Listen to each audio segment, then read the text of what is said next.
For 6 consecutive nights, a single mother found herself sleeping in her car with her 3 children. She made no calls to the authorities, nor did she reach out to any homeless shelters or seek assistance from anyone. It was on the 7th night that a chauffeur, employed by a billionaire, approached her vehicle and tapped on the window, but his reason for doing so was not what she anticipated. The events that unfolded thereafter would irrevocably alter the course of both their lives in ways neither could have ever foreseen. Tamara Elisa Okafor, a woman of 34 years, dedicated her days to her role as a certified nursing assistant at Riverside Elder Care in Memphis, Tennessee. 5 days out of every week, she commenced her duties precisely at 7 in the morning. Her responsibilities included the intimate care of adults, assisting individuals who weighed twice her own body mass, and offering gentle comfort to those whose families had ceased their visits. Despite her tireless efforts, her compensation was a meager $14.50 per hour, with no health benefits, overtime pay, or paid sick days that she could actually afford to utilize. She was a mother to 3 children. Zion, who was 10 years old, possessed a quiet and observant nature, often noticing details that escaped other children his age, such as when his mother would forgo her own meals, claiming to be not hungry, or the specific anxious expression that would cross her face when checking her phone, signaling an impending bill and a shortfall in funds. Zion carried unspoken burdens, having learned early on that silence provided a form of protection. Nala, 7 years old, was an avid artist, her drawings filled with vibrant butterflies, cozy houses, and cheerful families standing in front of homes with lollipop-shaped trees. She asked questions with the innocent curiosity of a child, unaware that some queries lacked simple answers. Where is Daddy? When will we get a dog? Will I ever have my own room someday? Isaiah, at 3 years old, found joy in everything, his laughter effervescent. His tears, though profound, were fleeting, followed by immediate forgiveness. He remained blissfully unaware of the hardships surrounding him, a state Tamara was determined to preserve for as long as humanly possible. Their father, Darnell, had departed when Isaiah was merely 4 months old. His leaving was not attributed to infidelity, substance abuse, or any criminal activities, as people often assumed. He cited the overwhelming pressure of their situation as his reason for leaving: the strain of 3 children, an insufficient single income, and bills that multiplied at an unmanageable rate. He expressed a need for personal space to rediscover himself, and he never returned. Tamara did not expend her limited energy on resentment. Hate, she knew, demanded time she did not possess. For nearly 3 years, she had navigated their lives alone, facing each morning, each challenge, and each night's solitude independently, meticulously calculating finances in her mind. She had adapted to this solitary existence, much like one becomes accustomed to a limp. After a while, the difficulty recedes into the background, becoming simply a part of one's gait. The landlord's decision to sell the building came on a Tuesday. Upon returning from a demanding 12-hour shift, Tamara discovered a notice taped to her door, informing her of the 30-day eviction period, with no exceptions or extensions granted. Throughout that week, she contacted every affordable housing option listed in Memphis, but the prospect of securing a 2-bedroom apartment with functioning heat required a minimum of $3,600 for the first month's rent, the last month's rent, and a security deposit. Her checking account held a mere $312, and she had exhausted all avenues of borrowing. There was no one left to turn to. On the final day of the month, she carefully loaded all that could fit into her 2009 Honda Civic, a vehicle that had logged 187,000 miles with visible rust along the wheel wells and a windshield crack that had predated Zion's birth. She folded down the rear seats, placing a thin blanket to create a makeshift sleeping area. 3 small backpacks, a bag of snacks procured from Dollar General containing granola bars, juice boxes, and animal crackers, along with baby wipes and the change of clothes for each child, constituted their entire worldly possessions. That car subsequently became their home. Her nursing scrub still carried the faint scent of the lavender lotion she applied daily to Mr. Henderson's hands at Riverside. Despite her circumstances, she continued to arrive at work punctually, maintain a cheerful demeanor, assist patients, clean, and offer comfort, all while her colleagues remained oblivious to the fact that the woman gently adjusting their pillows had spent the previous night sleeping in a parking lot. Tamara organized their lives within the confines of the car with methodical precision. Once the younger children succumbed to sleep, Zion occupied the front passenger seat. Nala, cradling Isaiah, rested on the folded blanket in the back. Tamara always ensured she was the last to sleep, meticulously checking every lock, scanning every shadow outside the windows, and verifying that each child was breathing steadily, comfortably covered, and still. "My children are unaware that we are homeless," she reassured herself on the inaugural night, gazing at the illuminated expanse of the Walmart parking lot through the windshield. "They believe we are embarking on a camping trip." She clung to this notion like a lifeline, convinced that as long as her children perceived their situation as an adventure, she had not yet failed them. The first night transitioned into the second and then the third, each one proving more arduous than the preceding one. Tamara Okafor was not inclined to solicit assistance, nor did she allow her children to witness her tears. She harbored no belief that the world owed her anything. She was a woman of unwavering commitment, demonstrating resilience and dedication every single day, a trait that, as it transpired, served as both her greatest strength and the reason for her silent suffering. The initial night proved almost manageable. Tamara maneuvered her vehicle into the Walmart parking lot on Getwell Road at precisely 9:45 in the evening, selecting a spot towards the rear, away from the intense entrance lighting, yet close enough to the main road to alleviate feelings of complete isolation. 3 other vehicles were parked in the same section of the lot. Their occupants remained unobservant, as individuals sleeping in parking lots were not an uncommon sight in Memphis. She deactivated the engine, and the car's interior temperature plummeted within minutes. Zion, seated in the passenger seat with his backpack on his lap, observed her intently. He had not uttered a single question since they had packed the car earlier that afternoon. No inquiries about their destination, no asking why they weren't going to Auntie Lydia's, and no wondering why Tamara had packed blankets instead of suitcases. He simply watched, a 10-year-old boy, already fluent in the unspoken language of unexpressed emotions. "We're going to do something fun tonight," Tamara announced, her voice deliberately maintained at a bright and steady pitch. "We're going camping. A little family adventure." Nala's face brightened from the back seat. "Like real camping?" "Just like real camping," Tamara affirmed. Isaiah, echoing Nala's excitement, clapped his hands. At 3 years old, this was ample justification for his joy.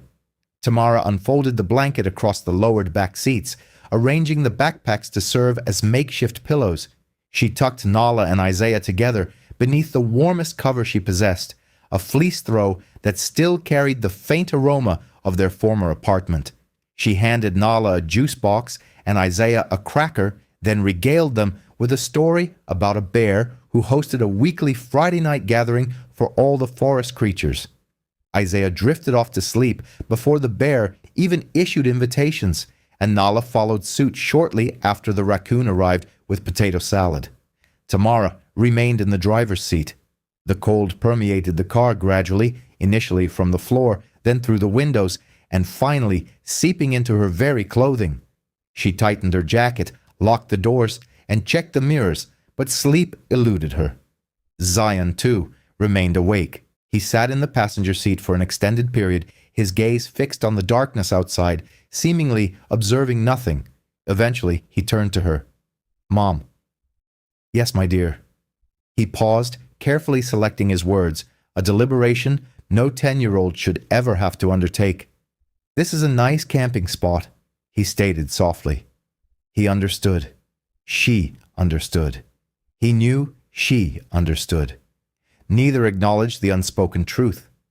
Night 1 concluded with Tamara watching the intermittent flicker of the parking lot lights, a single thought echoing in her mind. "Just one more night. We'll sort it out tomorrow." The second night brought an even greater chill.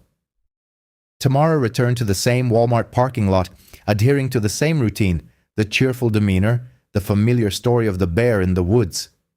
This time, the bear was attempting to teach the squirrels the art of baking a cake, resulting in a comical disaster that elicited such hearty laughter from Nala that she hiccuped. However, at 2 in the morning, Isaiah awoke crying, not out of a desire for attention, but from the biting cold. It was a deep, bone-chilling cold that settled into young bodies far more rapidly than in adults.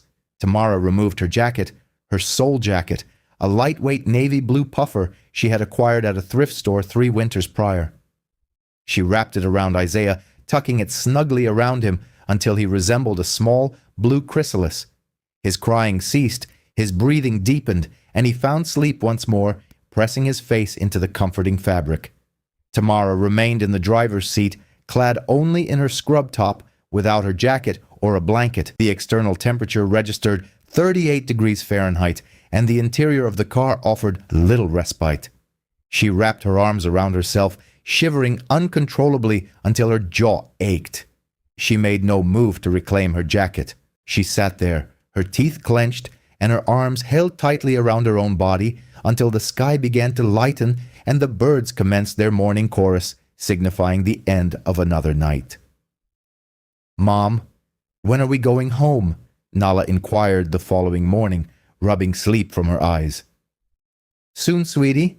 We're on an adventure," Tamara replied, her words steady and meticulously rehearsed, creating an impenetrable facade. The third night marked a breaking point. Tamara had once again parked in the Walmart lot in the same familiar spot and followed the established routine. The children were asleep by 9:30 p.m.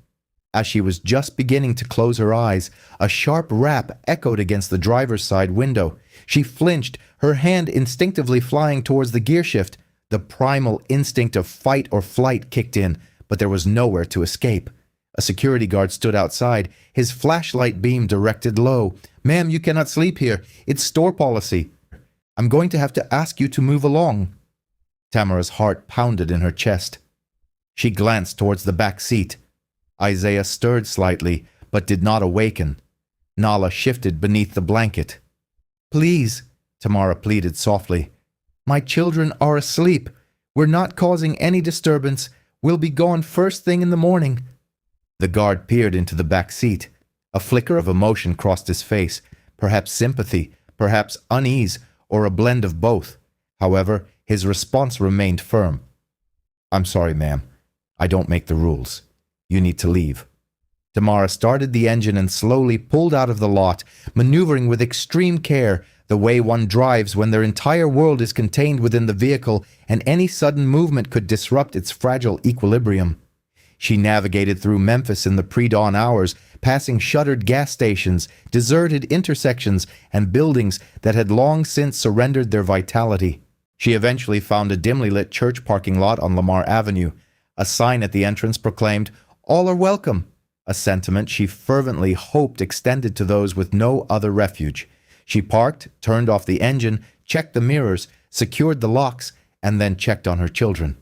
A small voice from the passenger seat broke the silence. "Mom." Zion was awake, as she had suspected. He had been awake the entire time, silently observing her navigation through the darkness, witnessing her dismissal and her search for a new location. He watched without uttering a word. "It's okay, Mom. I'm not scared."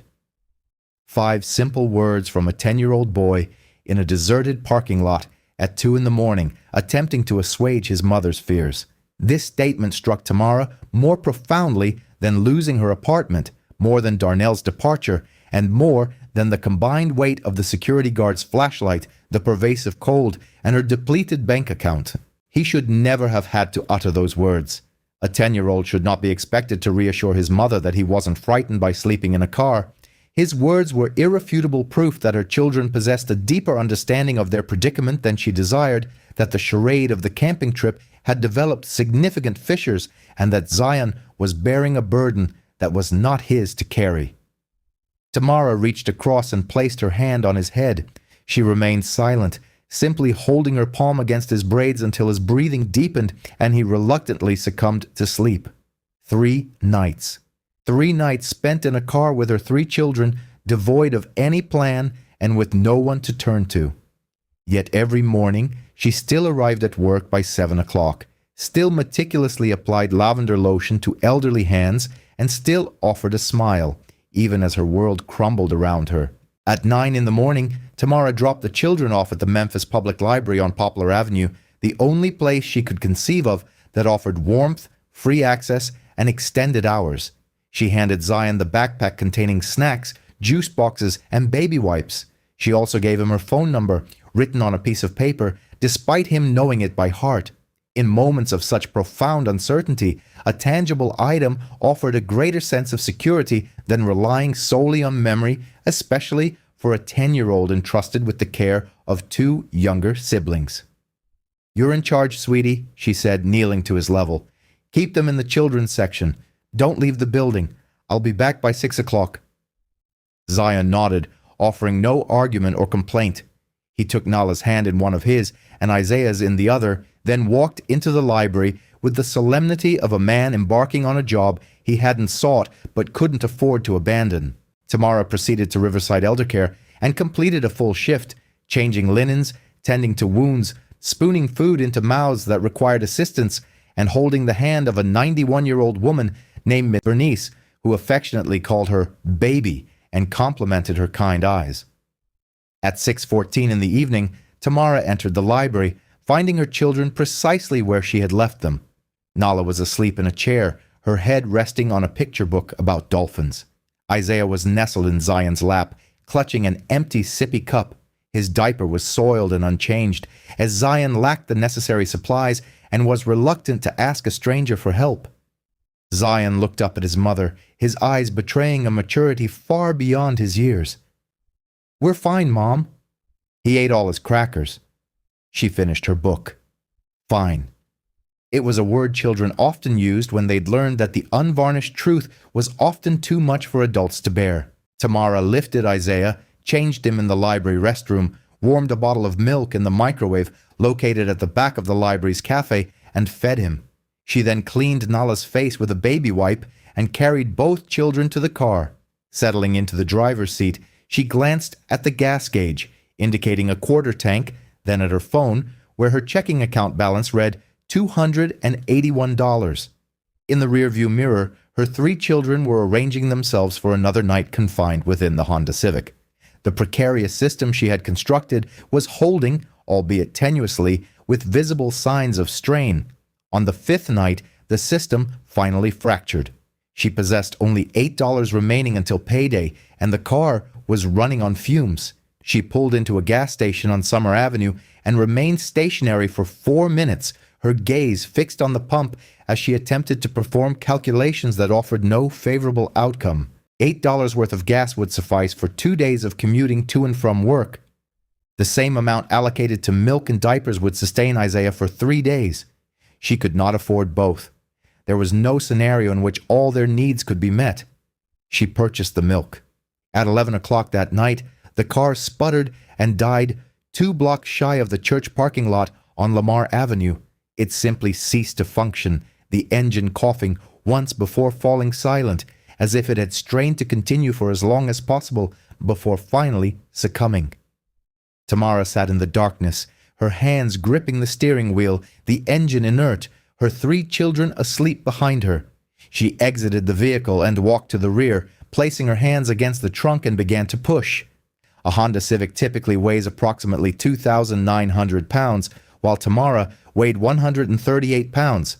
Nevertheless, she pushed, 1 foot in front of the other, her palms flat against the cold metal, her breath visible in white clouds, her arms trembling, her legs burning, and her jaw clenched against an exhaustion that seemed to reside deeper than mere muscle fatigue.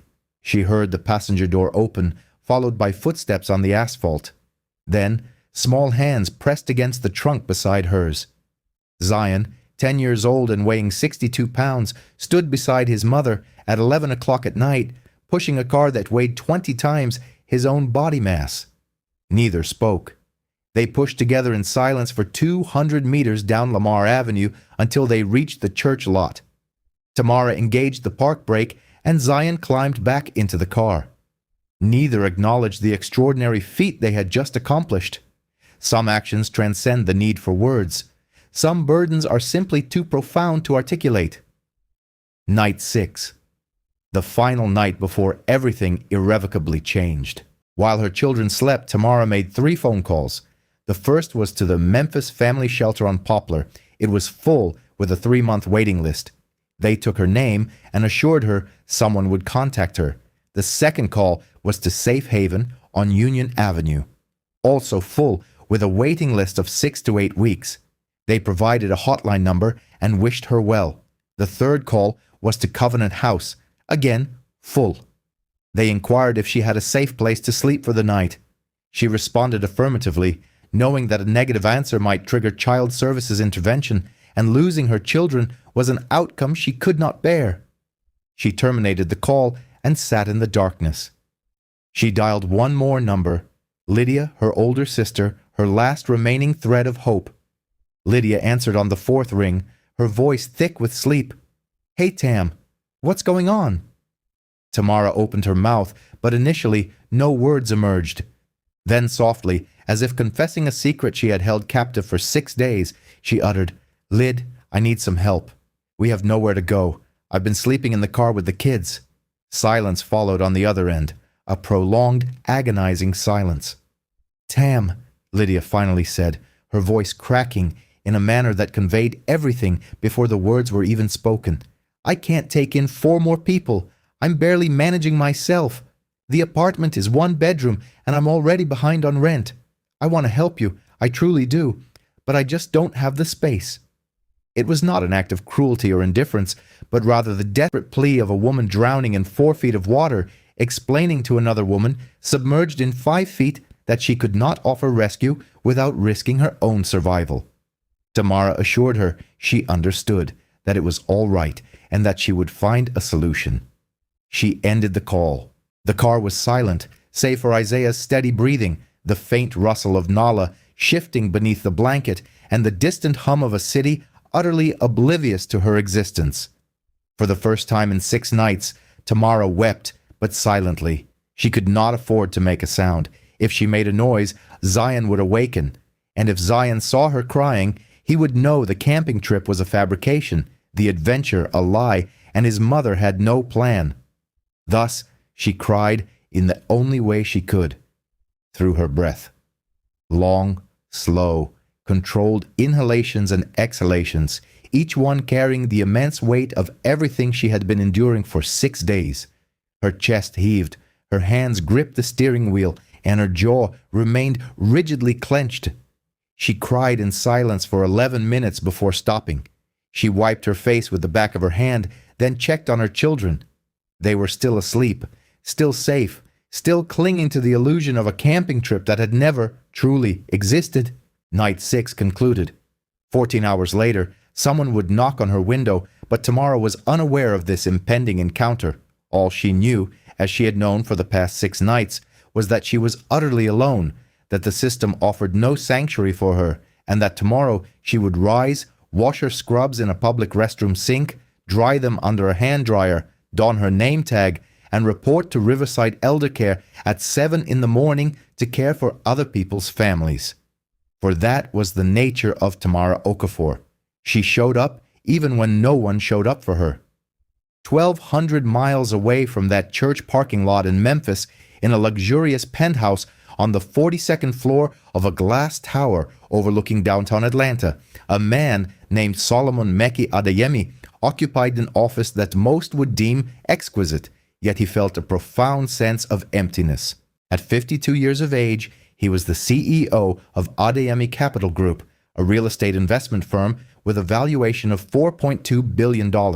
His portfolio included commercial properties across 12 states, affordable housing developments in 6 cities, and 2 hotels lauded in travel magazines for their exclusivity and visionary design. His likeness had graced the cover of Black Enterprise on 2 occasions, and his name appeared annually in Forbes. The stroke of his signature on a contract held the power to reshape the skyline of an American city, yet none of it had held any significance for him in 3 years. Solomon had grown up on the south side of Chicago in a modest two-bedroom apartment on 63rd Street, an environment infused with the aroma of palm oil, bleach, and the pervasive weariness of a woman laboring through two jobs to sustain a single child. His mother, Folake Adeyemi, worked nights as a nurse's aide at Cook County Hospital and spent her days cleaning office buildings downtown. She departed before Solomon awoke and returned long after he was supposed to be asleep. He would hear her in the kitchen at midnight, her shoes off, her feet swollen, eating rice while standing because the act of sitting down might render her unable to rise again. His father had passed away when Solomon was 9 years old, a victim of a heart attack that occurred on a construction site in Cicero. With no life insurance and no savings, Folake found herself paying for a funeral with money she couldn't afford. Solomon, then just 11 years old, was a boy who shed his childhood the moment he grasped a memory that returned to him with stark clarity one night. Folake had picked him up from school that day in their aging Oldsmobile, its dashboard cracked and the passenger door stubbornly refusing to latch. Instead of driving home, she steered them to the back lot of the grocery store on Halsted. Killing the engine, she turned to him, her voice a fragile whisper. "We're going to sleep here tonight, baby. Just tonight." That single night stretched into 3 weeks and 21 days, confined to a car that reeked of vinyl, stale air, his mother's perfume, and the sharp scent of hospital disinfectant. Each morning, Folake would drive him to school, urging him to keep their secret. She'd wash his uniform at gas station restrooms and braid his hair in the front seat with a comb from the glove compartment. Though she never shed a tear in his presence, he heard her. Late into the night, when she believed he was asleep, he'd catch the small, muffled sounds of her struggle, the quiet, controlled sobs of a woman desperately trying to hold her world together with her bare hands, failing only in the darkness where no one could witness her defeat. That sound became Solomon's indelible memory. Solomon's. His entire career was constructed upon it. Every acquisition, every successful negotiation, every dollar earned was a layer of concrete poured over that foundational crack. The objective was to cover it, build upon it, and never look back. By every conventional metric, he had triumphed, exceeding even Folake's wildest dreams when she was reheating rice at midnight in their small two-bedroom apartment on 63rd Street. He had not only rescued himself, but had also elevated his mother, providing her with a spacious three-bedroom home in Hyde Park, complete with a garden, a private nurse, and every comfort a 78-year-old woman could desire. However, 3 years prior, the edifice he had so meticulously constructed began to crumble with the death of his daughter, Amara. At 29, Amara was a registered nurse at Grady Memorial Hospital in Atlanta, a woman of sharp intellect, unyielding determination, and relentless compassion. She possessed her grandmother's discerning eyes, her grandmother's capable hands, and her grandmother's unwavering refusal to overlook suffering. Amara dedicated her free time to 2 local shelters, spending her weekends reading to children, assisting mothers with housing applications, and braiding young girls' hair, mirroring the very same way Folake used to tend to Solomon's hair in their Oldsmobile. Once in his opulent office with her feet propped on his expensive desk, she had confided in him, "Dad, you know what I love about nursing? You get to hold someone's hand on their worst day, not fix it, just hold it." Her life was tragically cut short on a Wednesday, the victim of a fatal car accident on Interstate 85, caused by a truck driver who had fallen asleep. The simplicity and finality of it were devastating. In her memory, Solomon established 2 homeless shelters, signing checks, approving architectural plans, attending ribbon-cutting ceremonies, and shaking hands for the cameras. Yet he never once set foot inside either facility. The faces of the women within would remind him too acutely of Amara, their voices would echo her own, and the sight of hands reaching out to comfort strangers on their bleakest days would be an unbearable reflection of the daughter he could no longer hold on hers. He chose to offer his support from a distance, channeling it through established systems, charitable foundations, accountants, and program directors, all meticulously documented in quarterly reports. He directed financial resources toward alleviating suffering without ever having to confront it directly. This approach felt cleaner, safer, and undeniably easier. His driver, Clarence Jefferson, was the sole individual who saw through Solomon's carefully constructed facade. CJ, a 61-year-old former Marine, had spent 14 years at the wheel of Solomon's vehicles. After 2 tours in Iraq, he returned to a country that seemed to have no place for him, leading to 8 months of living in a van behind a gas station in College Park. Solomon had hired him based on a recommendation from a Veterans Affairs coordinator. CJ was a man of few words, his quiet presence often rendering conversation superfluous. When he did speak, his words carried weight, unadorned by filler or pretense, reflecting the straightforward honesty of a man who had already faced profound loss and discovered that the world, surprisingly, had continued to turn. He was the only person who ever addressed Solomon by his first name without an invitation. He was the only one who met Solomon's gaze and articulated truths that no board member, executive, or financial advisor dared to utter. For 3 years, CJ observed Solomon's deliberate avoidance of the shelters named in his daughter's honor. He witnessed him sign checks yet refused to visit, building a memorial only to shy away from its very existence. He remained silent, patiently waiting.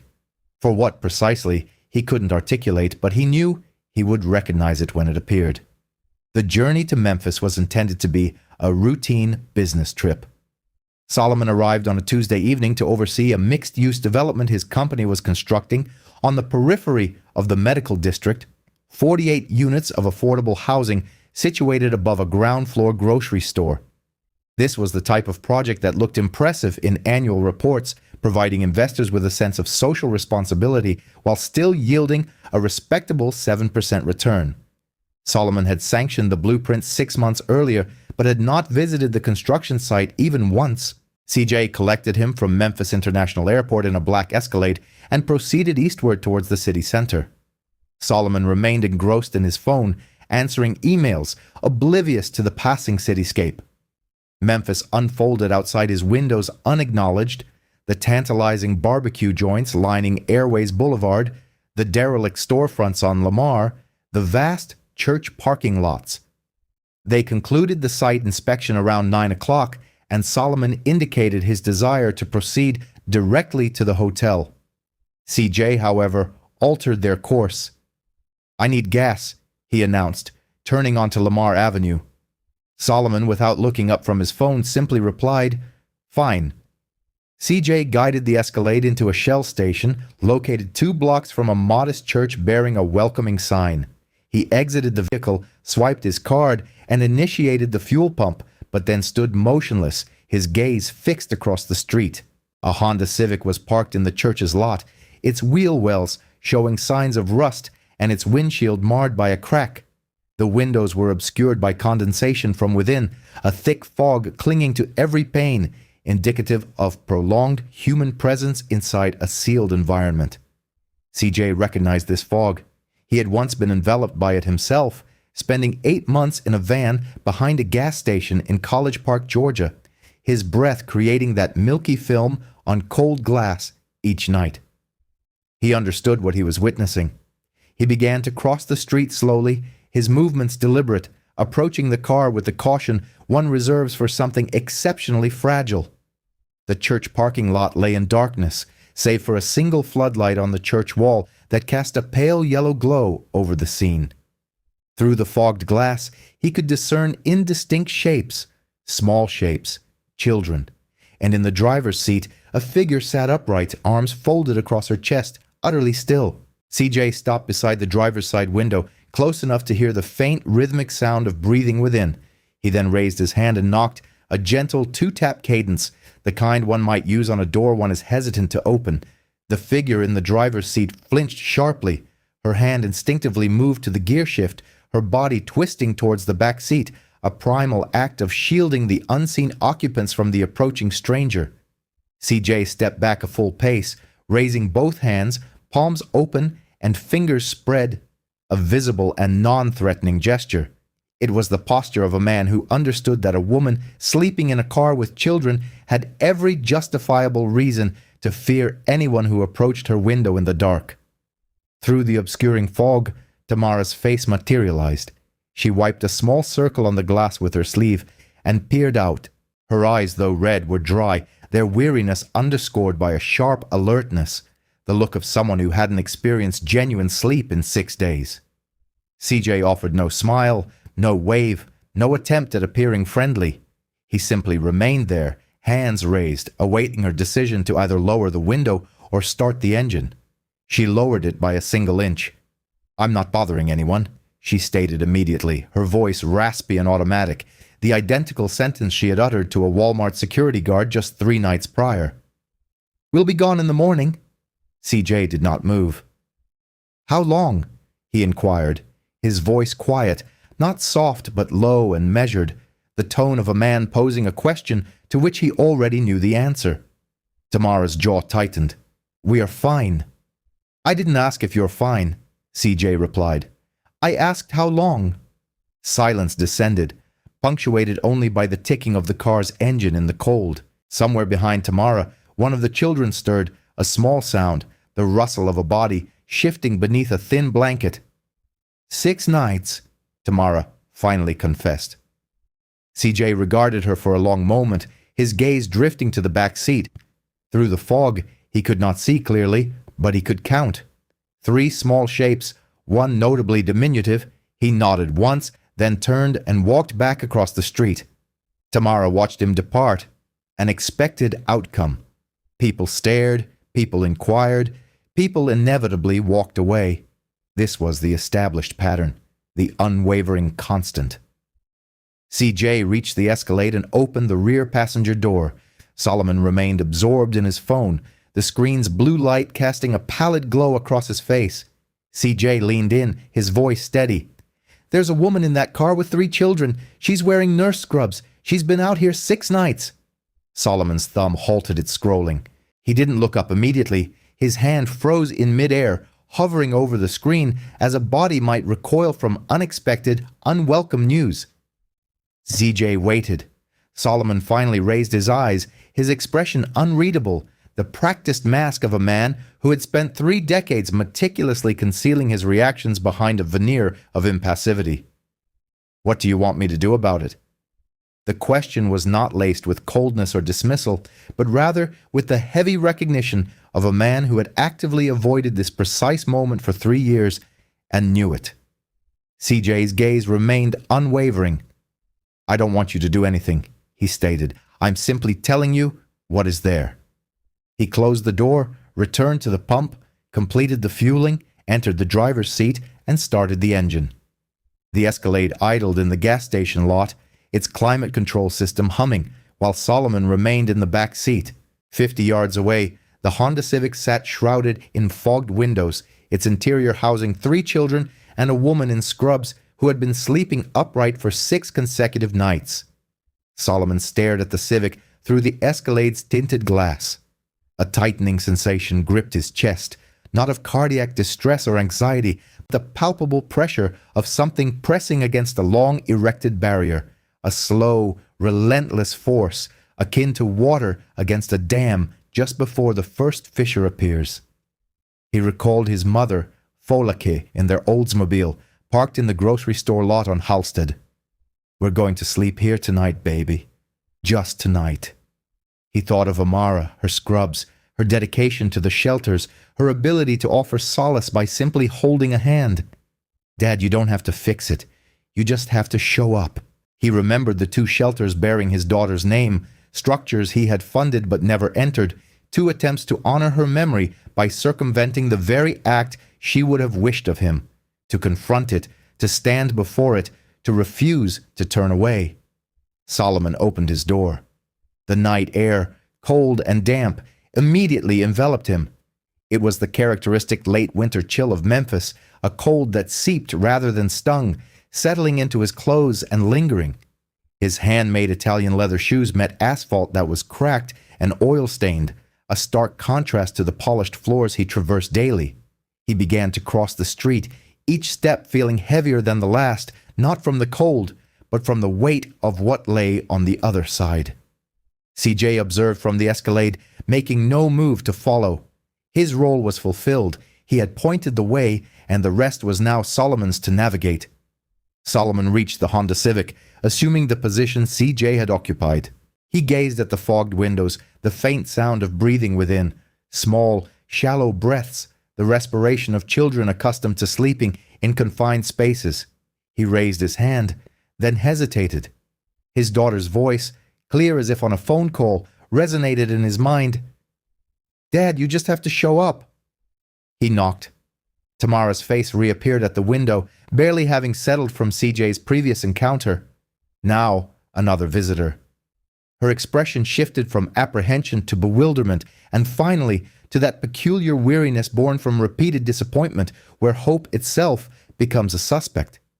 She lowered the window another inch, the same narrow opening. Solomon met her gaze. They were two strangers in a church parking lot at 10:30 on a Tuesday night in Memphis, separated by a sliver of open window and a chasm of disparate experiences. Solomon offered no introduction as a CEO, no mention of his company, no reaching for his wallet. He spoke the only words that came to mind, the only truth that felt authentic for a woman he didn't know, sleeping in a car with 3 children. "My mother was a nurse too, a CNA at Cook County Hospital in Chicago. She worked nights." Tamara blinked, her expectation clearly unmet. Solomon continued, his voice low and unhurried. "She raised me alone after my father died. There was a period when I was about 11 that we slept in her car for 3 weeks, a parking lot behind a grocery store. She told me it was just for one night." He paused, the memory washing over him like icy water. It wasn't one night. Tamara stared. Her hand, which had been clutching the window crank, loosened its grip, betraying a flicker of something other than fear. Not yet trust, but the absence of immediate terror, which for a woman in her situation was the closest she could get to believing. "Why are you telling me this?" she asked. "Because I heard you've been out here 6 nights, Solomon replied. "And I know what night 7 feels like when there's no night 8 planned." Tamara's throat worked silently. Solomon reached into his coat not for a wallet, but for a business card. Thick stock, embossed lettering, a phone number. He held it at the edge of the open window. "There's a hotel room, booked for tonight. The Marriott on Union Avenue. 2 beds, it's already paid for. Your name is at the front desk. Take your children somewhere warm. Sleep in a real bed. Tomorrow morning, if you wish, we can discuss what happens next. If you choose not to keep this card, I will never bother you again. It is entirely your decision. No conditions, no expectations." Tamara's gaze shifted from the card to Solomon, then to the back seat, where 3 children lay, huddled beneath a blanket, insufficient for a Memphis winter. "How do I know this isn't a trap?" she asked, her voice not hostile but weary, the question of someone who had learned that offers of help often came with hidden agendas. "You don't," Solomon conceded. "I am a stranger. You have every reason not to trust me. All I can tell you is that my mother slept in a car with me 40 years ago, and no one knocked on her window. I am knocking on yours." A prolonged silence followed. Tamara's eyes moved between the card, the back seat, and the man standing in the dark outside her car. Then Isaiah coughed, a small, wet, rattling sound, the telltale sign of a 3-year-old's lungs struggling with prolonged exposure to cold air, the kind of cough that begins innocuously but rarely stays that way. Tamara's hand moved. She took the card, her fingers cold, rough, and trembling. As they brushed against Solomon's, he felt the chill in them, like a silent accusation against every warm building he owned. "My kids come first," she stated, not to Solomon, but to herself, a recalibration of her priorities, a reminder of the sole principle that had remained unbroken through 6 days of immense strain. "They always come first." "I know," Solomon replied softly. He stepped back. Tamara looked at the card one more time, then turned the ignition. The engine caught on the 3rd attempt. She pulled out of the church parking lot with practiced caution, driving, as she always did, carefully and protectively, as if the car were made of glass and its occupants irreplaceable. Solomon stood in the now empty lot, watching the taillights recede down Lamar Avenue.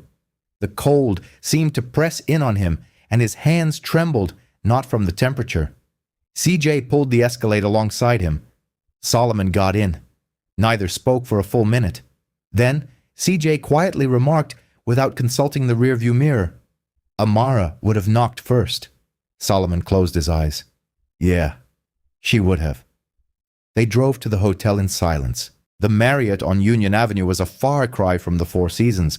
It was not a penthouse suite, but a clean, ordinary establishment, its lobby smelling of coffee, carpet cleaner, and the unremarkable neutrality of a place designed to be forgettable. Tamara navigated the parking lot at 11:14. She remained in the car for a full 3 minutes before switching off the engine. She looked at the card again, then at the hotel, and finally at her children, asleep in the back seat, blissfully unaware of the shift in their circumstances. Then she got out. She lifted Isaiah first, his small body limp and warm against her shoulder, his cough momentarily subdued. She gently roused Nala, who stumbled out of the car, half asleep, clutching her fleece blanket. Zion emerged last, standing beside the car and gazing at the hotel with the wide-eyed disbelief of someone encountering something unreal. "Mom, where are we?" Tamara swallowed. "A new camping spot, baby. A really nice one." Zion looked at her, unconvinced but compliant, picking up his backpack and following her inside, as Zion always did, following his mother, even when the path ahead seemed nonsensical. The woman at the front desk located the reservation instantly. "Okafor, 2 queen beds, prepaid." She handed Tamara 2 key cards, offering a polite, professional smile that held no inkling of the profound significance of those keys to the woman receiving them. The room, number 412, was on the 4th floor. Tamara opened the door and stood in the doorway, surveying the scene. 2 beds with crisp white sheets, pillows that weren't makeshift bundles of clothing, a heater humming warm air from a vent near the ceiling, a bathroom with a door that closed, a bathtub, soap, towels, and light emanating from a lamp rather than the harsh glare of a streetlight. Nala stepped in first, her hand tentatively touching the bed as if expecting it to vanish. Then she discovered the bathroom. "Mama, there's soap." Her voice, filled with the wonder of a child discovering something extraordinary, expressed the astonishment of a 7-year-old who had spent 6 days washing her face with baby wipes. For her, a bar of hotel soap was indeed miraculous. Isaiah, wriggling free from Tamara's arms, crawled onto the nearest bed, sinking into the mattress. His body relaxed, a release of tension Tamara hadn't witnessed in nearly a week, every muscle giving way at once. He was asleep within 30 seconds, the quickest sleep he'd managed since their apartment. For the first time in 6 nights, the surface beneath him was not a car seat covered by a thin blanket, but a real bed.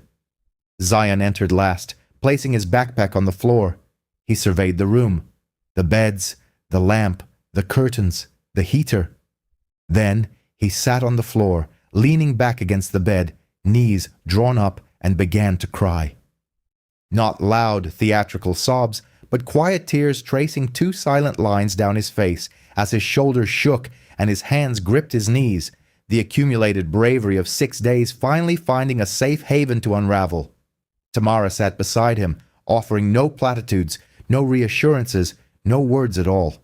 She simply wrapped an arm around him, pulling him close, holding him in the way she had longed to for 6 nights but had refrained from doing because holding him would have meant acknowledging their need for comfort and admitting that would signal the end of their makeshift journey. The camping trip was over. They sat together on the floor of room 412 at the Marriott on Union Avenue. While Nala explored the bathroom, Isaiah slept soundly on a proper mattress, and the heater circulated warm air throughout a space that, for the first time in 6 days, felt like a sanctuary, a place with walls. Outside in the Escalade parked in the hotel lot, CJ contacted Solomon. "The kids are inside. They're warm." Solomon, sitting on the edge of his bed in his hotel room 12 blocks away, pressed the phone to his ear. "Good," he murmured, and hung up.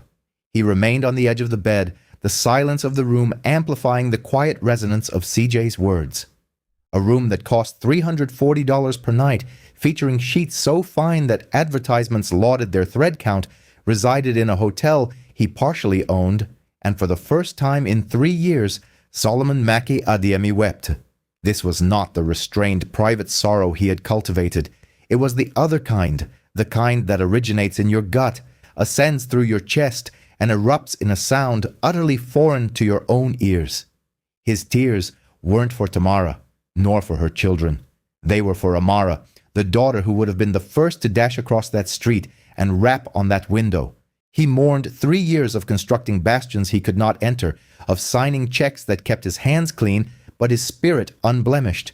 He grieved the chasm he had erected between himself and everyone who served as a poignant reminder of his loss. Amara's voice, clear and steady, the same tone she employed when relaying unwelcome truths, echoed in his mind. "Dad, you don't have to fix it. You just have to show up." He had shown up tonight, a feat he hadn't managed in 3 long years, and it had shattered him precisely as he had feared it would. Yet he was beginning to grasp that being broken open was not synonymous with being irrevocably broken. Solomon arrived at the Marriott at 9 o'clock the following morning, carrying 2 cups of coffee and a bag from a bakery on Beale Street. It contained muffins, croissants, and a chocolate chip cookie as large as a child's face, a treat he had selected specifically, imagining a 7-year-old would find it utterly extraordinary. His presumption was correct. Nala clutched the cookie with both hands, gazing at it as if it held the very secrets of existence. Tamara opened the door, clad in the same hospital scrubs from the previous night. She had laundered them in the hotel bathroom sink and air-dried them over the heater vent. Though wrinkled, they were clean. Her countenance had shifted, not dramatically, not radiant, but simply more upright. It was the posture of someone who had, for the first time in a week, slept horizontally. A small difference, yet it conveyed an immense distance. She accepted the coffee with both hands, holding it close, inhaling the steam with the reverence one reserves for a cherished memory unexpectedly rediscovered. "Real coffee," she murmured, her voice soft. "From an actual place. I'd forgotten what that smelled like." They settled at the small table by the window. Isaiah busied himself with the television remote, while Nala meticulously consumed her cookie, saving the chocolate chips for last. Zion, positioned on the bed, observed Solomon with steady, appraising eyes. Neither hostile nor fearful, simply watching, as he always did, measuring. Solomon did not commence with a grand strategy. He began with a simple inquiry. "Tell me what happened." Tamara set down her coffee. She studied him for a moment, contemplating how much to disclose to a stranger. Then she reasoned that a man who had shared the poignant detail of his mother sleeping in a car at a grocery store parking lot had already offered a measure of vulnerability, and perhaps she owed him a similar candor. She recounted everything. The landlord's decision to sell the building, the 30-day eviction notice, the stark financial realities, $1,450 an hour, $3,600 required for the move, with only $312 in savings. The Walmart parking lot, the encounter with the security guard, the refuge sought at a church, the library's quiet solace, the agonizing choice between purchasing milk or gasoline, the arduous task of pushing the car at 11 o'clock at night. The shelters, all full. The sister unable to offer assistance. She laid it all bare, devoid of self-pity, without theatricality, presenting only the facts in chronological order, much like a nurse meticulously charting a patient's decline, clinical, clear, and utterly exhausted. "Do you know what the most difficult part is?" she asked, her gaze fixed on her coffee. "It's not being without a home. It's that I did everything right. I went to work. I paid my bills. I raised my children. I didn't engage in substance abuse. I didn't make poor choices. I simply didn't earn enough money, and somehow that's sufficient reason to end up living in a car." She paused. "You start to believe it's your fault, that you overlooked something crucial, that if you had been more intelligent, worked harder, or saved more diligently, this wouldn't have transpired, and you understand intellectually that it's not true, but knowing and feeling are entirely distinct experiences."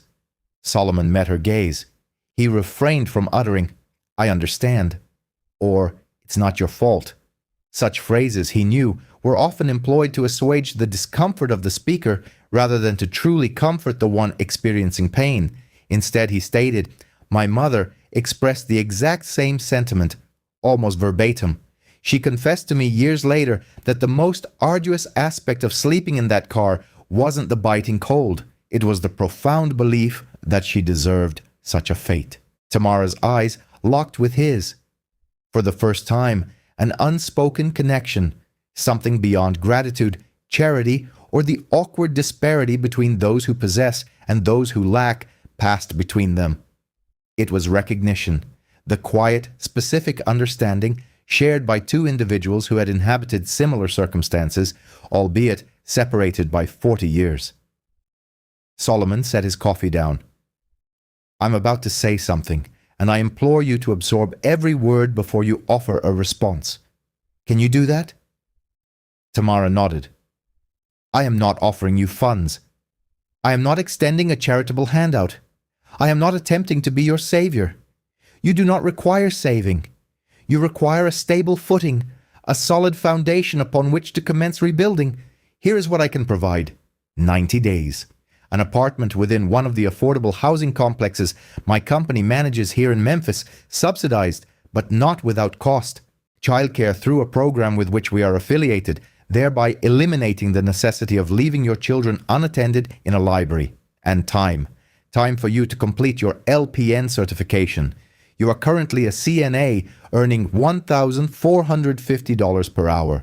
LPNs in Memphis commence earning approximately $24.25 per hour, inclusive of benefits. Accelerated programs are available, spanning 12 weeks. You are already possessing half the requisite qualifications. You simply need the dedicated space to finalize your studies." He paused.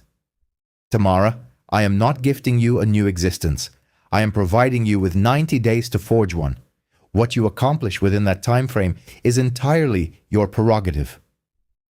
Tamara stared at him, her mouth opening and closing, struggling for words. "Why?" she finally managed. "Out of all the individuals in this city currently sleeping in their cars, why me?" Solomon glanced at Zion, still observing from the bed, still evaluating. He observed Nala, chocolate smudged on her fingers, diligently sketching on the hotel notepad. He looked at Isaiah, pressing every button on the remote with the focused intensity of a scientist engaged in critical experimentation. "Because my mother was you," he stated. 40 years ago. The same occupation, the same vehicle, the same insurmountable financial equation, and no one came to her aid. No one knocked on her window. She extricated herself through sheer force of will, but it consumed years. Years she could not afford to squander, years my childhood was deprived of, and because my daughter, had she been present, would have been the first to approach that street last night, she would have knocked before CJ. She would have sat precisely where I am now and articulated precisely what I am conveying, and since she is not here to do so, I am fulfilling that role on her behalf." Tamara looked down at her coffee. Tears traced paths down her cheeks, falling onto the table, and she made no move to wipe them away. Not because her emotions had waned, but because for the first time in 6 nights, she was in an environment where weeping was permitted. "My children are my absolute priority," she said, her voice quivering. "Whatever this is, whatever unfolds, they come first. They always come first." "I understand," Solomon replied. "That is precisely why I'm here." The apartment was situated on the second floor of a building named Parkway Commons, located on South 3rd Street.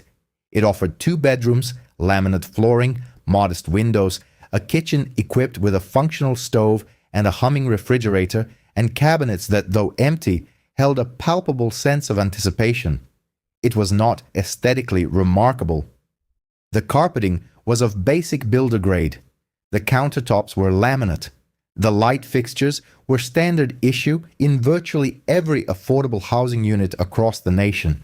However, it possessed a secure lock on the front door, heating delivered through ceiling vents, and walls that remained steadfastly in place. Tamara carried Isaiah in first. He slept soundly on her shoulder, his face nestled against her neck, his breathing slow and even.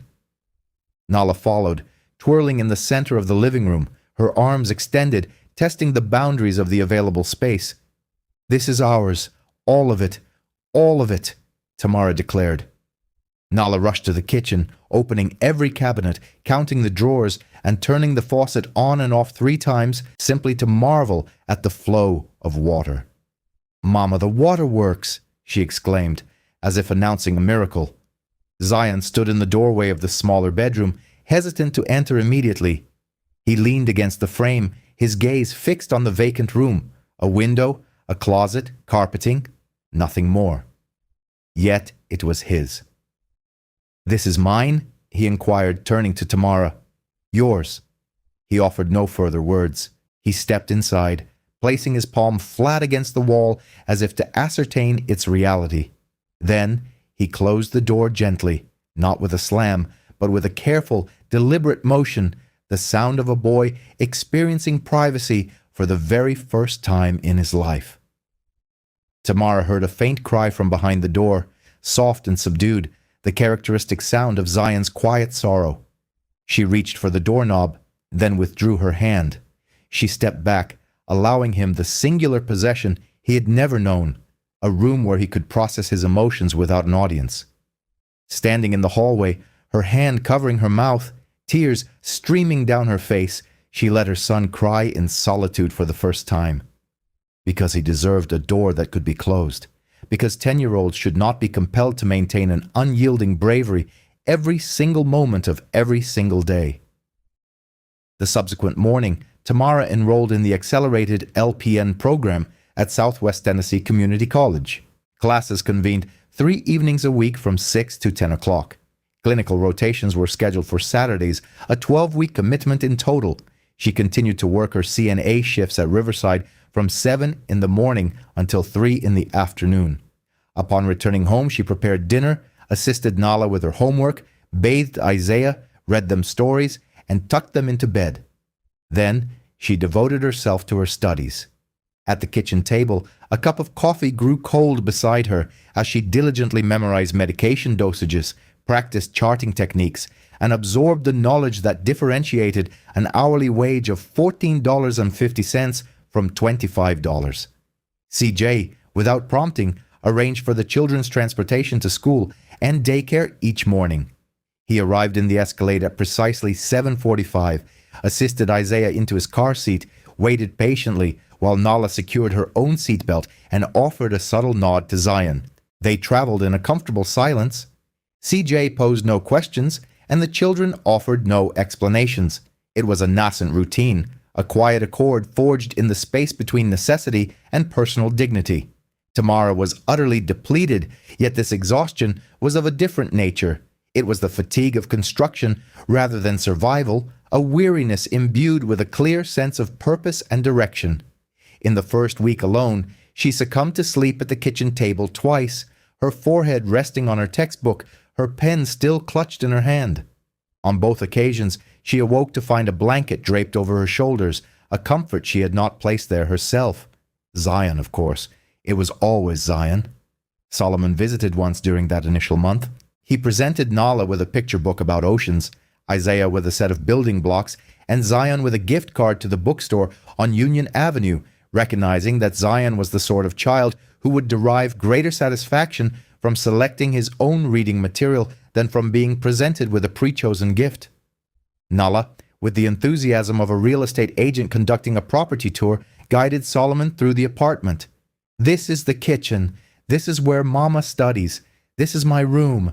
I share it with Isaiah, but that's okay because he's small." She then handed Solomon a piece of paper, a drawing. It depicted 4 figures standing before a house, a woman in blue scrubs, a tall boy, a smaller girl adorned with butterflies in her hair, a baby, and beside them a tall man in a suit rendered slightly apart but undeniably a part of the ensemble. At the top, in careful 7-year-old handwriting, Nala had inscribed, "My family and Mr. Solomon." Solomon examined the drawing, a gentle smile gracing his lips. "Thank you," he replied. He folded it with meticulous care and placed it in his coat pocket. He then walked to the Escalade, entered the back seat, and remained motionless for 10 minutes. CJ occupied the driver's seat, his engine silent. He offered no inquiries about Solomon's distress, nor did he glance in the rearview mirror. He simply sat, for CJ understood.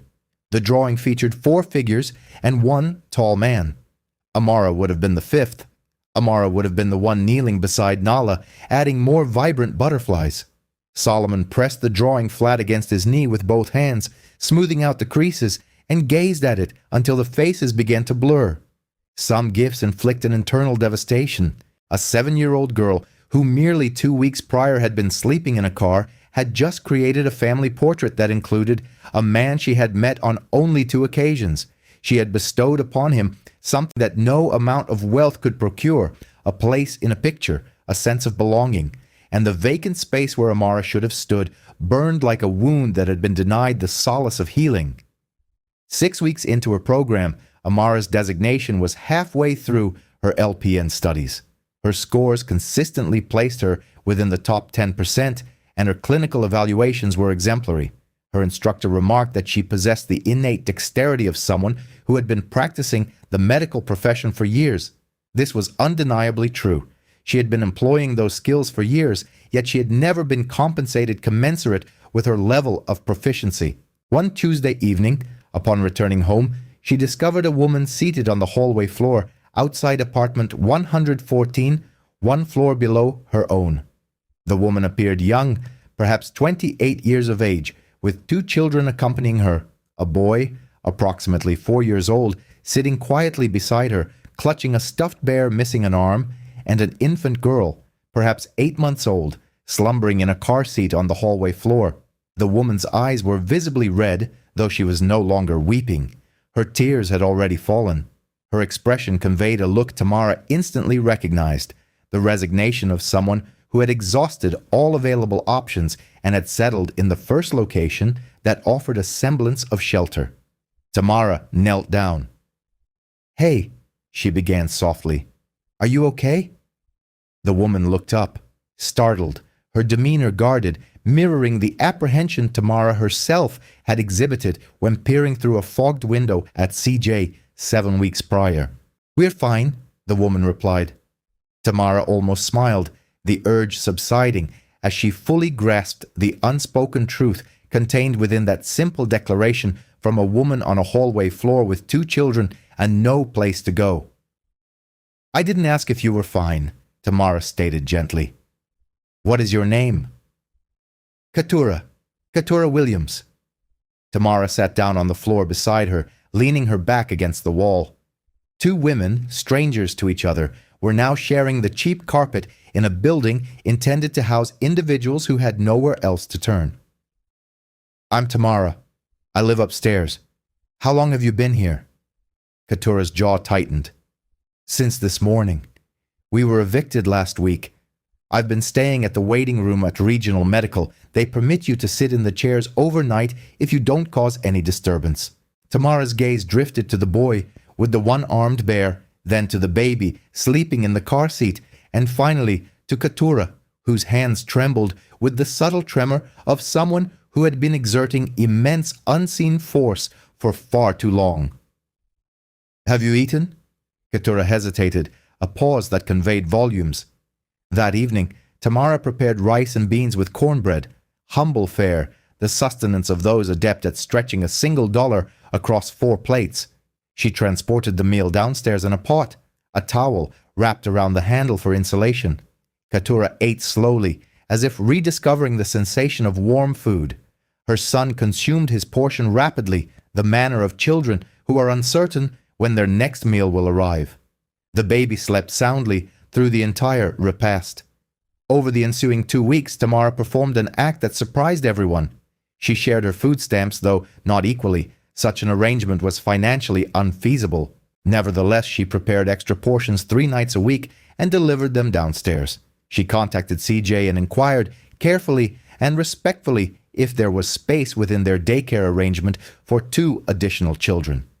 CJ did not consult Solomon first. He made the decision independently, and on Sunday evenings, the sole night Tamara was not working or studying, she sat with Keturah at the kitchen table, assisting her in completing housing assistance applications. Form after form, emergency housing, Section 8, rapid rehousing, the very same documents Tamara had navigated 8 weeks prior, the same system that had met her with a litany of waitlist advisories.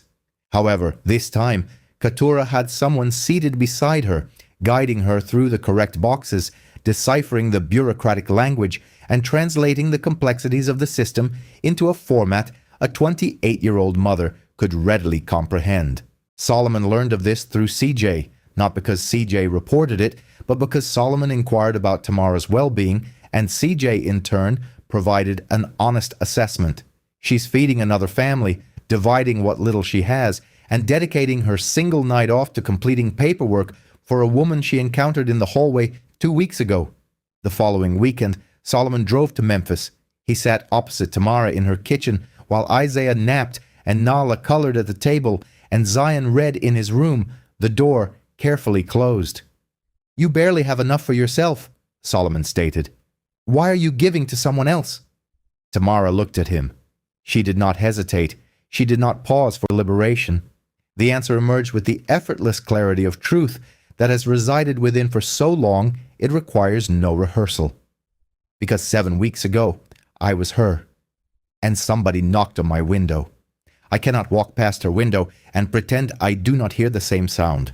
Solomon absorbed this statement in silence for a considerable duration. Tamara continued, "Do you want to understand the distinction between charity and what CJ did that night?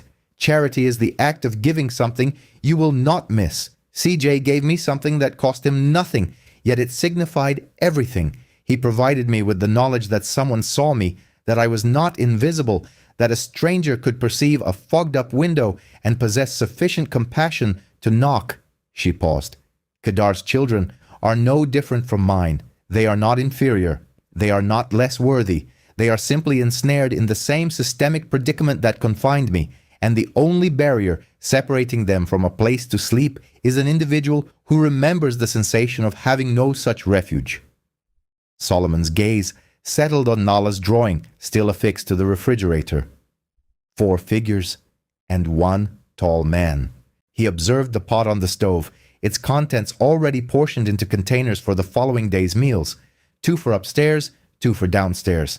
He looked at Tamara Okafor, 34 years old, a CNA earning $14.50 per hour midway through her LPN program, raising 3 children alone, and now feeding a stranger's family with provisions she could ill afford to spare, all because someone had knocked on her window and she had resolved that kindness was not a commodity to be received and hoarded. It was something to be received and subsequently shared. If this moment resonates with you, subscribe for more narratives of this nature. Now, let us continue. 2 days following that profound conversation, Solomon returned to Memphis. He did not proceed to his office, nor did he return to his opulent penthouse. Instead, he instructed CJ to convey him to Broad Street to the Amara Adeyemi family shelter. CJ pulled the vehicle to the curb, leaving the engine running. He glanced in the rearview mirror. "Do you wish for me to accompany you?" "No," Solomon replied. He gazed at the building through the tinted window, the sign above the entrance bearing his daughter's name in elegant gold lettering against a deep blue background. The sign had been erected 3 years prior. He had approved the typeface. He had approved the color scheme. He had approved every aspect of its exterior presentation. He had never, however, witnessed it from the interior. He exited the vehicle. CJ remained seated. The main entrance consisted of a glass door equipped with a security buzzer. Solomon pressed the button. A woman's voice emanated from the speaker, warm and weary. "Can I help you?" "My name is Solomon Adeyemi. I would like to enter." A brief pause ensued, followed by the distinctive buzz of the door unlocking.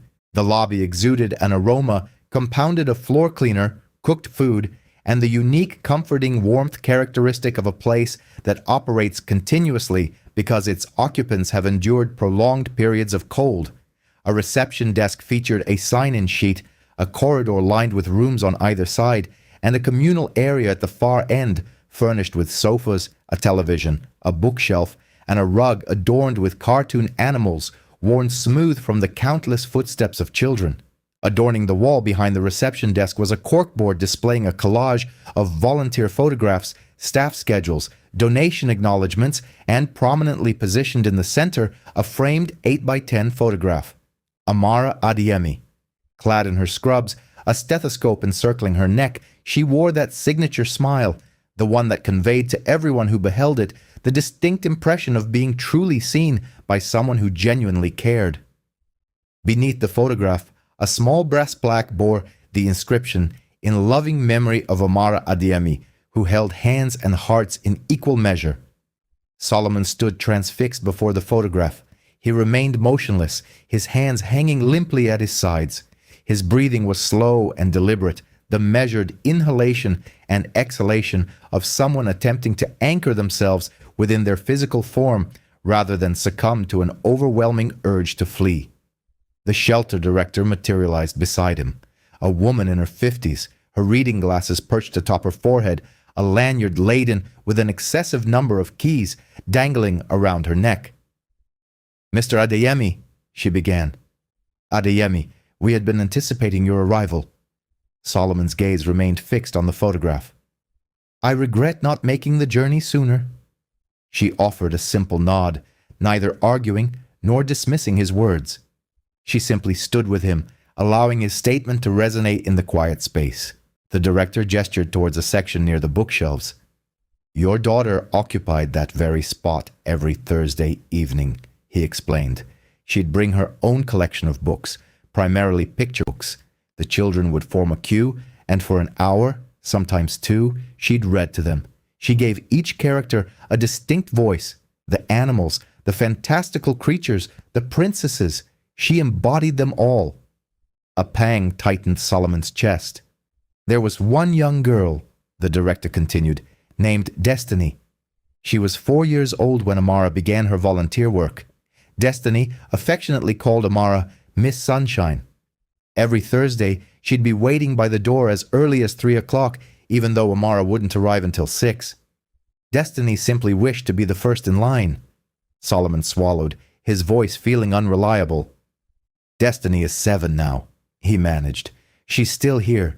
She still speaks of Miss Sunshine." Solomon's eyes drifted to the corner, a small chair, a rug, the bookshelf.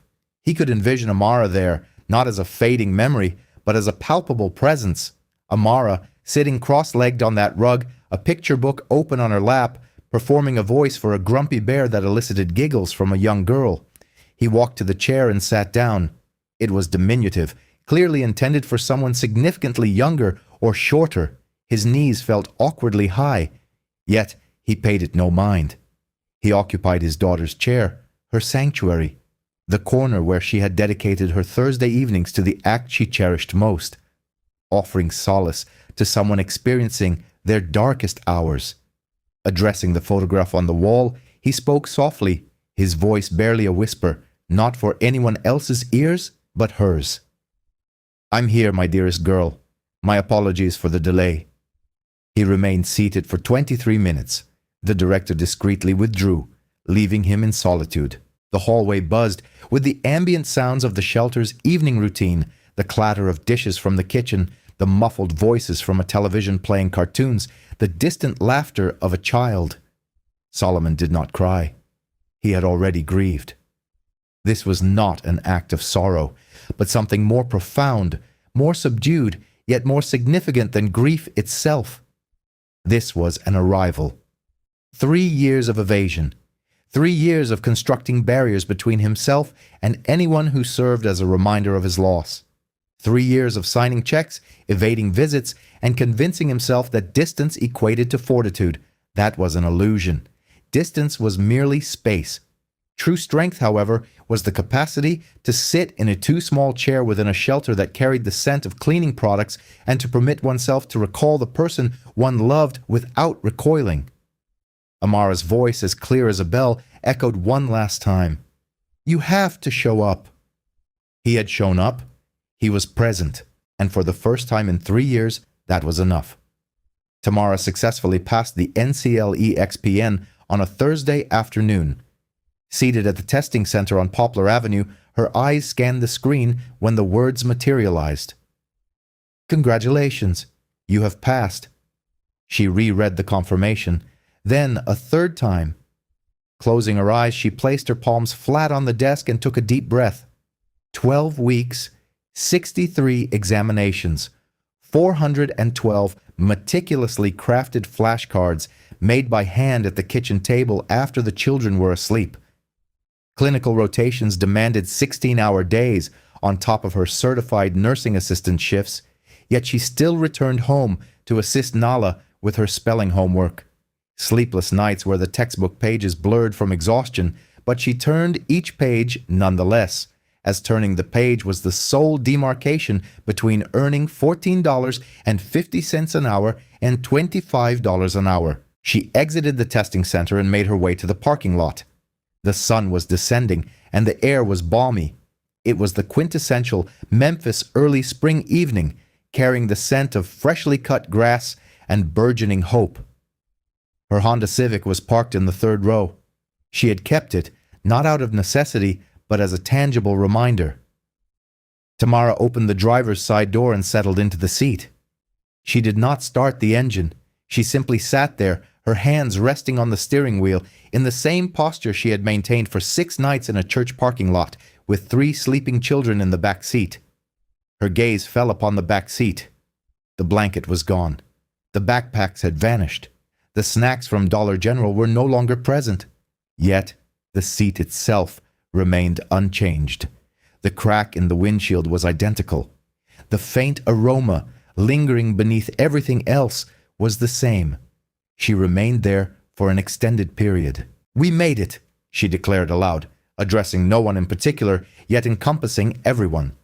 To the woman she had been 12 weeks prior, uncertain of her ability to persevere, to the woman she had been 6 nights ago, believing the world had no further space for her, to her grandmother, who had diligently cleaned houses in Nashville for 40 years without complaint, to Zion, who had, without prompting, pushed a car through the darkness, to Nala, who had drawn a family portrait complete with butterflies and a man she'd met only twice, to Isaiah, whose laughter was ever present, as he was yet unaware of the world's capacity for cruelty.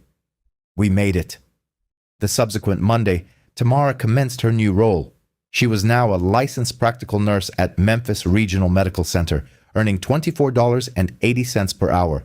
The position included comprehensive medical, dental, and vision benefits for herself and her 3 dependents. Her schedule was fixed, day shift, from 7 in the morning until 3:30 in the afternoon, ensuring she was home before the children returned from school. For the first time in her life, Tamara Okafor possessed health insurance. For the first time, a doctor's visit for Isaiah's persistent cough would not necessitate a choice between medication and sustenance. For the first time, she examined a paycheck and observed that the figure on it surpassed the amount she owed. She assumed full responsibility for the apartment rent starting in the 4th month, with no reliance on subsidies or assistance. Her name adorned the lease, the mailbox, and the monthly utility bills, serving as tangible proof of her existence within a system that had previously sought to render her invisible. Solomon contacted her upon learning she had declined the continuation of support. He expressed no surprise, having anticipated this outcome. "You don't have to undertake this alone," he stated. "The offer remains available for as long as you require it." Tamara's voice was resolute. "You provided 90 days. I am affording myself the remainder." A silence ensued on the line, devoid of awkwardness, filled instead with respect. It was the quiet understanding of a man recognizing that his most valuable contribution was to step aside. Solomon then spoke softly. "The 90 days were never about the apartment, Tamara. They were about instilling your belief that you were worthy of a stable foundation." Tamara surveyed her kitchen. Nala's artwork adorned the refrigerator. Isaiah's building blocks were scattered across the living room floor. Zion's basketball shoes, still bearing mud from practice, stood by the front door. A pot of rice simmered on the stove. A textbook lay on the counter, a relic of her past endeavors, yet one she hadn't yet put away, as it served as a powerful reminder of her achievements. "I understand," she replied, and I am standing firm. My children have a home, a genuine home, with our names on the mailbox. 1 year later, Zion secured a place on the basketball team at Ridgeway Middle School. In his 6th grade year, he was designated the starting point guard. While not the tallest or the fastest, his awareness on the court was unparalleled. The coach remarked that he played with the acuity of someone who had spent their entire life observing, discerning individuals, and anticipating their actions before they occurred. The coach remained unaware of the full extent of his observation. During the season's inaugural game, Tamara sat in the bleachers, Isaiah perched on her lap, with Nala beside her, sketching the court in her notebook. Zion emerged onto the court, clad in his jersey number 7, in the team's blue and white colors. His last name, Okafor, was emblazoned across the back in bold lettering. He paused at the court's edge, his gaze falling upon his jersey. He gently touched the letters with his fingertips. Then he stood still for 5 seconds, not out of nervousness or a desire to perform, but simply absorbing the significance of his name displayed on official attire, something that belonged to him, something that signified his inclusion in something far grander than a car in a parking lot. Subsequently, he sprinted onto the court, playing with the abandon of a child, finally granted the freedom to simply be a child. Nala entered the school's art competition. The designated theme was home. She dedicated 2 weeks to her submission, working at the kitchen table with colored pencils. Tamara had purchased them from the art supply store on Highland, not from Dollar General, opting for superior quality materials because Nala had earned them. The drawing depicted a Honda Civic with 4 occupants, a woman in the driver's seat, a boy in the passenger seat, and 2 smaller figures in the rear, one clutching a stuffed animal. Stars were visible through the windshield, and beneath the artwork, in Nala's careful script, read, "Home is where Mom is." Nala earned 2nd place.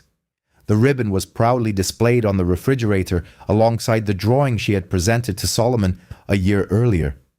2 distinct visual interpretations of home, one rendered from the perspective of a car, the other from a kitchen table. The chasm between them spanned 90 days and a single tap on a window pane. Isaiah commenced pre-kindergarten in September. He was now 4 years old, boisterous, fearless, and utterly oblivious to the fact that 18 months prior he had been sleeping in a car seat in a church parking lot. On his first morning, he clung to Tamara's leg at the classroom door, refusing to let go. His teacher knelt down, extending a hand. Isaiah buried his face in Tamara's knee. Tamara knelt beside him, gently cupping his face in her hands, and looked him directly in the eyes. "Mama will be right here when you come back, I promise. Mama always comes back." Isaiah studied her face, a characteristic behavior of 3-year-olds seeking the truth behind spoken words. Whatever he perceived was evidently sufficient. He released his grip, accepted the teacher's hand, and walked inside without a backward glance. Tamara remained in the hallway for a moment after the door closed. Leaning her back against the wall, she exhaled. "Mama always comes back." She had uttered it as a vow, and it was. It had always been so. Through 6 nights and 3 shelters that turned her away, through a sister unable to provide assistance, through a car that ran out of fuel, and a parking lot where no one appeared, she had always returned. 3 floors below Tamara's apartment, Keturah Williams now held her own lease. Her 2-bedroom unit was comfortable. Her son had begun kindergarten at the same school as Isaiah. Keturah was enrolled in the CNA program at Southwest Tennessee, the same institution Tamara had attended. She dedicated her evenings to studying at her kitchen table, much like Tamara had done with lukewarm coffee, flashcards, and the unwavering resolve of a woman presented with an opportunity and determined not to squander it. The chain reaction had not ceased. CJ had tapped on Tamara's window. Tamara had knocked on Keturah's door. Keturah, in turn, would eventually knock on someone else's. That was the inherent nature of it. Kindness does not diminish. It multiplies. Solomon embarked on a flight to Chicago on a Friday evening. Falak Adeyemi was seated at her kitchen table in the house on Harper Avenue in Hyde Park when he arrived. She was 78 years old, petite, and sharp-witted, with a cup of ginger tea in her hands and reading glasses perched atop her forehead. To Solomon, she appeared precisely as she always had, a woman who had faced the world's harshest adversities and resolved to endure through sheer tenacity. She embraced him at the door with her customary warmth and a firm grip, the hug of a woman who had spent too many years in arduous labor to take physical contact for granted. They sat at the table. Solomon recounted the narrative of Tamara, the Honda Civic, the 3 children, the church parking lot, the 6 nights, CJ's act of crossing the street, the hotel, the 90 days, her enrollment in the LPN program, securing the apartment, Katura, and the continuation of the chain of support. Folake listened intently, without interruption. She held her tea with both hands, her gaze fixed on her son's face as he spoke, observing him with the same maternal insight she had possessed since he was a boy, discerning the emotions concealed behind his words. When he concluded, a prolonged silence ensued. "You recall the parking lot?" she stated. Solomon nodded. "The grocery store on Halsted. I mentioned it to you that very night." "Just that night," Folake said, her voice steady, though her eyes welled with tears. "But it wasn't solely one night." "I am aware, Mama." 3 weeks, Folake continued, 21 nights, and every morning I would drive you to school, praying you wouldn't reveal it to anyone, praying you wouldn't be ashamed of me, praying you would forget. Solomon reached across the table, taking her hand. Her fingers were slender, warm, and possessed a quiet strength, the same hands that had braided his hair in the front seat of an Oldsmobile, using a comb from the glove compartment. "I did not forget," he said. "I know you didn't," Folake replied. "That is precisely why you stopped." Solomon looked at her. "You didn't assist that woman because you possess wealth, Solomon." Folake's voice was clear and precise, as it always was when she imparted something of great importance. "You helped her because you remember. That is the sole distinction between those who offer aid and those who pass by. Memory. Do you recall the sound of my crying at night, believing you were asleep? Do you remember the scent of the car? Do you recall the feeling of being a child who knew his mother was feigning contentment, and when you saw that woman in that car with those children, you remembered, and you could not simply walk away?" Solomon's throat constricted. He squeezed her hand. "Amara would have adored Tamara," he murmured quietly. Folake offered a smile, a gentle expression that held both profound grief and immense pride. "Amara did adore Tamara," she said. "She cherished every individual like Tamara whom she encountered. Every mother in those shelters, every child sleeping on the floor, every woman who projected an image of normalcy while her world crumbled around her. That is why she pursued nursing. That is why she volunteered. That is why she sat in that corner every Thursday and read picture books until her voice was hoarse." Fola Adeke paused, her gaze fixed on her son. "And that is why you are who you are today. Not due to wealth, not due to companionship, but because you remember. Because Amara remembered. Because I remembered. We are individuals who remember, Solomon. That is the legacy I bestowed upon you. Not affluence, not opportunity, but memory. The recollection of what it feels like to be in need and to have no assistance. And the daily choice to ensure that no one else has to bear that same burden alone." Solomon sat with his mother in the Hyde Park kitchen, holding her hand across a table that had borne witness to 40 years of meals, conversations, and prayers. A profound sense of settling pervaded him, a feeling that had been absent for 3 years. It was not closure. He did not believe in closure, a concept he felt was reserved for those who had not experienced profound loss. Instead, it was something akin to peace, the kind of tranquility that arises from the certainty that the people we love do not vanish with their passing. They persist in our subsequent actions. Fola Adeke squeezed his hand one final time. "Now, finish your tea," she instructed. "It is growing cold." On a Tuesday morning in early March at 5:45, Tamara drove to work. The streets were deserted, street lights still illuminated. The radio played softly, a gentle melody that evoked the atmosphere of a kitchen where someone was cooking without concern for an audience. She took Lamar Avenue, the familiar route she had traversed countless times before, passing the gas station where CJ had made his stop, the Shell station where a man in an Escalade had sat in the back seat and made the decision to cross the street, and the church with its welcoming sign. She slowed her pace. In the church parking lot, a solitary car rested, an older sedan, its windows fogged from within, condensation obscuring every pane, the telltale sign of people breathing inside a confined space for hours. Tamara pulled over, switched off the engine, and sat for a moment, her hands on the wheel, observing the vehicle. She recalled CJ standing outside her window in the darkness, his hands raised, palms open. "I didn't ask if you're fine. I asked how long." She thought of Solomon. My mother was a nurse too. She thought of Keturah, of food stamps divided in half, and Sunday nights dedicated to filling out forms.